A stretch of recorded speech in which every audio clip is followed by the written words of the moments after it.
that's a tactic of war. You take something that somebody on the other side said, you take it out of context, you blow it up to be totally outrageous, you provoke outrage about it, indignation about it, you use it as a weapon. Everybody does that on every side. And it becomes, it's a way to dehumanize the enemy, basically. Like how could they say such a thing? They must be subhuman. By doing that, you are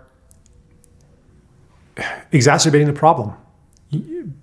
How are we ever going to have a society of compassion, empathy, and trust if you are assiduously working to sow distrust and enmity?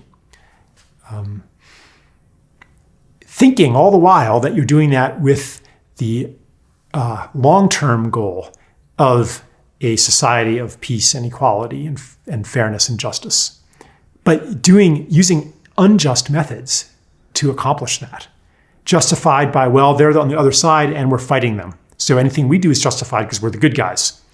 And of course, the other side is doing the same thing.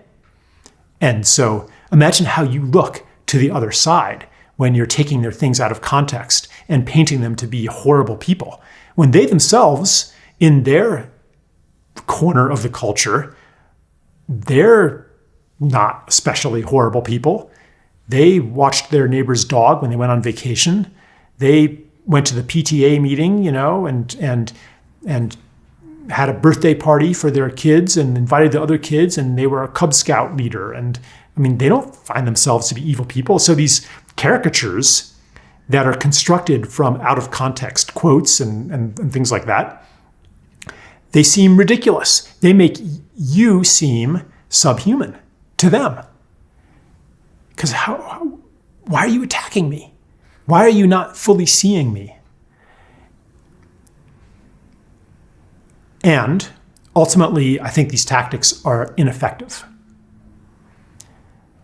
They set up a situation where both sides essentially have recourse to the same weaponry, the same armamentarium, and they fight to a standstill. And not a lot changes.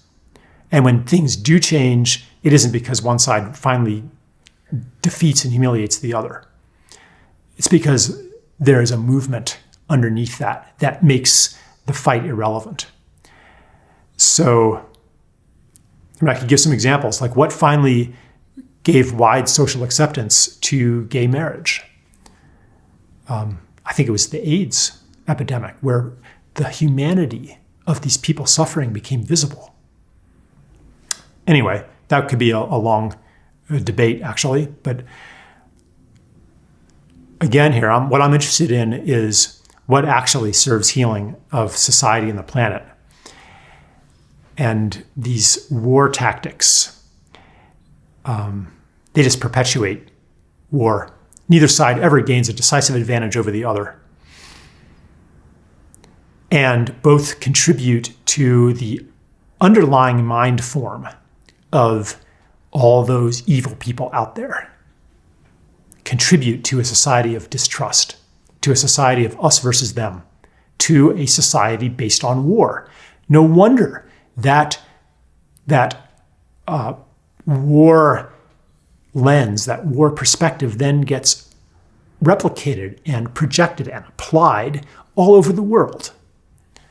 It's a prerequisite almost of war to dehumanize somebody.